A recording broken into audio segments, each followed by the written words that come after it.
Salam damai dan sejahtera bagi kita semua. Sebuah bom kemurtatan baru saja diledakkan oleh Paus Fransiskus menjelang sinode para uskup di Vatikan. Melalui jawabannya atas dubia atau keraguan 5 kardinal, Paus memberi peluang bagi pemberkatan pasangan LGBT. Dengan demikian, kini sudah terkonfirmasi dengan amat jelas bahwa Gereja Katolik di bawah pimpinan Paus Fransiskus akan membenarkan pemberkatan bagi pasangan LGBT. Kemungkinan besar masalah pemberkatan bagi pasangan LGBT ini akan menjadi salah satu keputusan penting dalam sinode sesar para uskup dalam rangka sinode untuk sinodalitas yang diadakan dalam bulan Oktober ini. Dubia dalam Gereja Katolik adalah pertanyaan atau keraguan yang diajukan oleh satu atau sekelompok kardinal kepada Paus untuk meminta klarifikasi atau penjelasan tentang suatu pernyataan atau tindakan doktrinal yang dilakukan oleh Paus. Kata dubia sendiri berasal dari bahasa Latin yang berarti keraguan. Karena tujuannya untuk meminta kejelasan atas suatu perkara doktrinal, maka pertanyaan dalam dubia biasanya harus dijawab dengan tegas, ya atau tidak. Jika ya, hendaklah kamu katakan ya. Jika tidak, hendaklah kamu katakan tidak. Apa yang lebih daripada itu berasal dari si jahat. Matius bab 5 ayat 37. Pada tanggal 10 Juli yang lalu, 5 orang kardinal, yaitu Raymond Burke dari Amerika Serikat, Walter Braunmüller dari Jerman, Robert Sarah dari Guinea, Joseph Zen dari Hong Kong, dan Juan Sandoval Iniguez dari Meksiko mengajukan dubia kepada Paus sehubungan dengan beberapa persoalan penting menjelang sinode para uskup di Vatikan. Dalam tanggapannya terhadap dubia tersebut, sayangnya Paus Fransiskus tidak menjawab dengan tegas iya atau tidak. Ia memulai pernyataannya dengan mengatakan, Gereja mempunyai konsepsi yang sangat jelas tentang perkawinan, suatu kesatuan yang eksklusif, stabil, dan tidak dapat dipisahkan antara seorang pria dan seorang wanita yang secara alami terbuka bagi adanya keturunan. Mereka menyebut persatuan ini sebagai perkawinan. Paus Fransiskus meneguhkan kembali ajaran gereja tentang perkawinan yang hanya eksklusif bagi laki-laki dan perempuan. Sampai di sini masih bagus. Tapi kemudian Paus Fransiskus mulai memasukkan racun kemurtatannya dengan mengatakan kebenaran objektif bukan patokan satu-satunya. Atau dengan kata lain, menurut Paus Fransiskus, tindakan kasih tidak harus berdasarkan pada kebenaran objektif. Dalam berurusan dengan sesama, kita tidak boleh kehilangan kasih pastoral yang harus meresapi semua keputusan dan sikap kita. Pembelaan terhadap kebenaran objektif bukanlah satu-satunya ekspresi dari kasih ini yang juga terdiri dari kebaikan, kesabaran, pengertian, kelembutan, dan dorongan. Oleh karena itu, kita tidak bisa menjadi hakim yang hanya mengingkari, menolak, mengecualikan. Dalam ajaran Gereja Katolik, kasih tidak pernah dipisahkan dari kebenaran. Bahkan sebaliknya, kasih harus bersumber pada kebenaran. Maka pernyataan Paus Fransiskus yang memisahkan kasih dan kebenaran sudah pasti merupakan penyesatan dari si jahat yang akan membuahkan banyak hal buruk. Tepat, itulah yang terjadi dalam jawaban Paus Fransiskus atas dubia 5 kardinal. Setelah memisahkan tindakan kasih dari kebenaran objektif, Paus Fransiskus meletakkan bom kemurtatannya dengan memberi peluang bagi pemberkatan pasangan LGBT.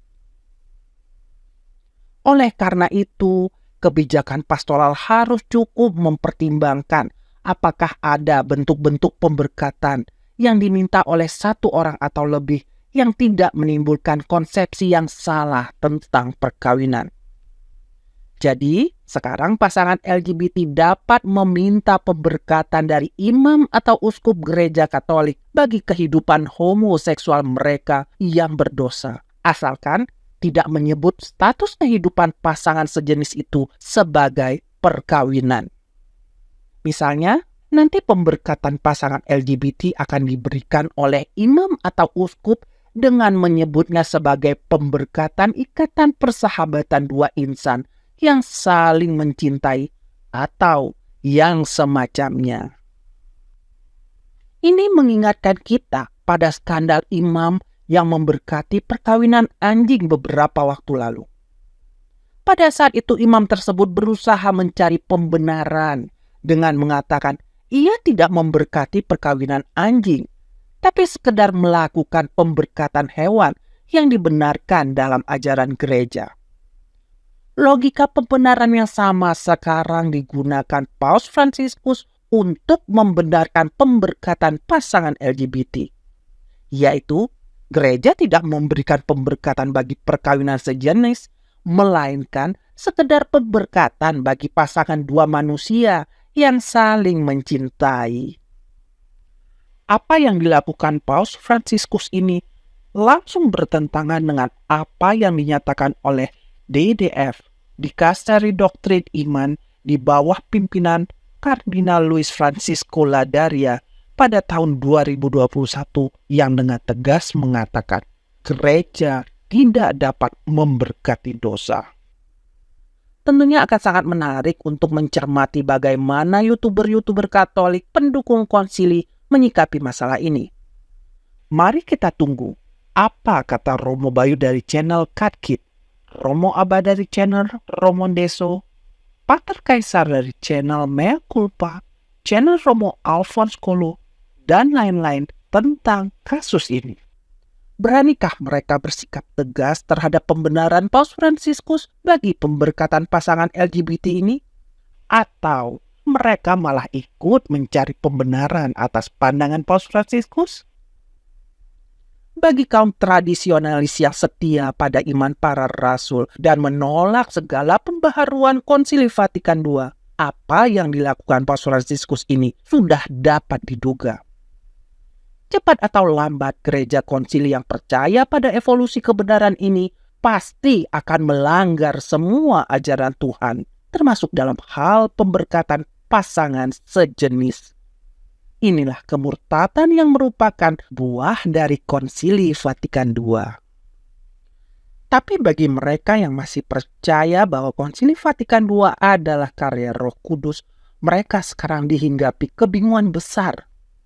Bagaimana mungkin Roh Kudus membiarkan gereja Katolik membenarkan pemberkatan bagi pasangan LGBT yang dalam kitab suci jelas-jelas dikutuk?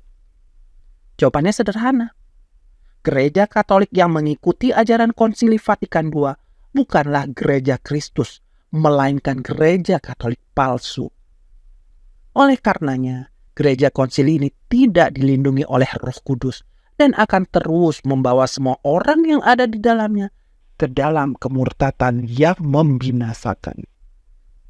Pembenaran bagi pemberkatan pasangan LGBT oleh Paus Fransiskus adalah bukti yang tak dapat dibantah. Inilah penggenapan paling jelas dari kemurtatan besar yang sudah dinubuatkan oleh Rasul Paulus dalam 2 Tesalonika bab 2 ayat 3. Dan sesuai nubuat Rasul Paulus dalam Roma bab 11 ayat 5, gereja Katolik yang adalah gereja Kristus dan dilindungi sepenuhnya oleh Roh Kudus di masa kemurtatan besar sekarang ini ada pada sisa umat yang setia. Mereka adalah semua orang Katolik, baik awam maupun klerus, yang setia pada iman para rasul dan menolak Konsili Vatikan II serta seluruh pembaharuannya. Bagi Anda yang saat ini masih percaya pada Konsili Vatikan II, tidak bosan-bosan kami mengingatkan Anda pada seruan Tuhan dalam kitab Wahyu. Pergilah kamu, hai umatku, pergilah daripadanya, supaya kamu jangan mengambil bagian dalam dosa-dosanya, dan supaya kamu jangan turut ditimpa malapetaka-malapetakanya. Sebab dosa-dosanya telah bertimbun-timbun sampai ke langit, dan Allah telah mengingat segala kejahatannya. Wahyu bab 14 ayat 4 dan 5. Tidak, kami tidak mengajak Anda keluar dari gereja Katolik, satu-satunya gereja yang didirikan Tuhan kita. Kami mengajak Anda untuk keluar dari gereja konsili alias gereja Katolik palsu dan bergabung dengan sisa umat untuk menjadi penerus gereja Kristus. Bergabunglah dalam komunitas Legio Christi Regis yang dengan pertolongan rahmat Tuhan bertekad untuk tetap setia pada iman para rasul di dalam gereja Katolik. Link untuk bergabung dengan komunitas ada di keterangan video atau di komentar teratas. Terima kasih atas perhatian Anda. Viva Cristo Rey.